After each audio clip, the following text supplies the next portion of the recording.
Gaano nga ba ako kayaman ngayon? Yan ang lagi kong naririnig. Nakilala tayo sa paggawa ng mga kalokohan. Ako si Dracula at magpapalibing ako sa loob ng 3 araw. Pamimigay ng 100,000, 200,000, isang truck na gulay at bigas, at ang paggastos ng malalaking halaga para sa isang content. Sa video na ito ay ipapakita ko sa inyo kung ano-ano na ang mga nakamit natin sa buhay. Meron din tayong swimming pool! Siguro ang yaman ko na. Oh God! Kung magkano na nga ba ang recent sahod ko sa social media, paano ako nakatulong sa aking mga magulang, bakit ko ito ginawa, at gaano kadali kumita dito sa social media. Sisimulan natin kung nasaan ako ngayon. Dito sa maliit na lugar na to ay gagawa kami ng private resort. Noon ay nangupahan kami sa isang subdivision. Pero ngayon, may sariling bahay na tayo. At sad to say, kailangan kong gibain ang habit house para maipatayo ang bahay na to. Alam kong nag-i-expect kayo ng malamansyon na bahay. Katulad ni Idol Boy Tapang, Tony Fowler, Boss MJ, Wamus.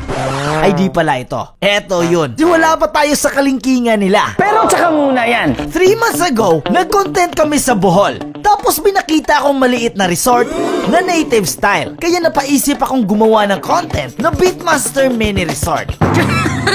Wala rin akong sariling bahay, kaya gumawa ako ng kwarto. Eto ang aking kwarto. Maliit lang, kasi matutulog lang rin naman ako dito. Pero 118,000 to, kay mama to noon. At eto ang aking mga sapatos. Nagsimula na rin akong mag-collection. Dito sa kabila ang gusto ko. May bathtub, lavatory, hot and cold shower, toilet, at salamin. At dito ko na rin nilagay yung damit ko para isang bihisa na lang. At dito sa labas, meron din tayong modern native hut. Nakakalito, pero tara, pasok tayo. Naka-double walling ito at may aircon syempre. Hindi lang ito basta gawa sa kawayan. Dahil ito ay gawa sa bakal at simento. Nasa 3 buwan din to bago natapos. Huwag kayong magtaka kung medyo kalat dito, kasi siya yung nakatira.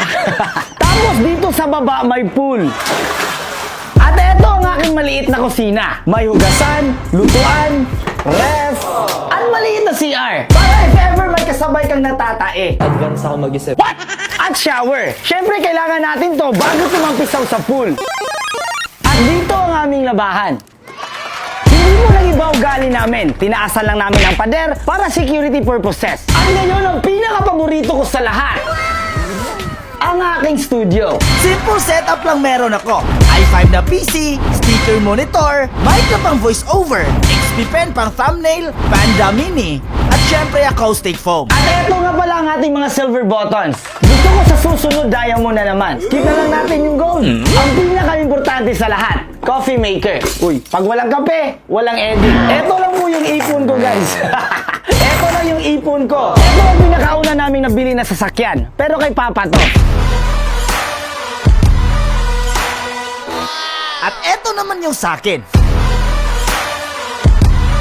Pero honestly, ito utang to. Kasi need talaga namin to. Bumabiyahe kasi kami ng iba't ibang lugar. Katulad na Siquijor, Leyte, at Bohol. Abangan nyo ang susunod kong challenge. Mamartsahin ko ang buong Siquijor. Share this video kung gusto mong ma-inspire yung iba. Lalo na sa ating mga aspiring content creator. Di man ganito kabongga, pero kung babalikan natin ang nakaraan, malayo-layo na rin ang ating nalakaran. Dinisenyo namin na may rooftop para dito kami mag-camping at mag-stargazing. Ito ang update ng aking sahod. At kung napapansin nyo, 2 beses na tayo makaka-upload sa isang buwan na out of budget po kasi kami. Kaya kailangan pa namin maghanap ng sponsor o di kaya'y maghihintay kami sa susunod na sahod para may budget sa susunod na content. At isa na dito ang 1xBet. Ang laro na pwedeng pagkakitaan katulad ng Swampland. Try natin 20 pesos. Tumalon ka lang sa dahon. Pagkatapos, Ganyan lang kadaling manalo. Nasa comment section yung link, mag-register at fill up pa ng lahat ng ito.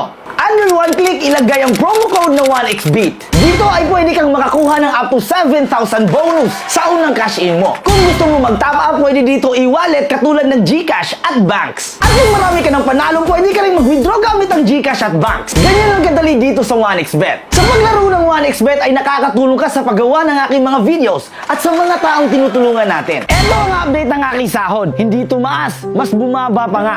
At nakatax po tayo. tumataginting na 298,000 at ito yung gagamitin natin para sa susunod na content ngayong June. Wala akong ipon dahil sa magastos kong content. Sinubukan ko rin mag-merch pero walang bumibili kasi halos lahat hinihingi. Nagbibigay naman ako pero di ko kayang bigyan kayo lahat. Wala akong perang pondo pero masasabi kong mayaman ako kasi andyan kayo.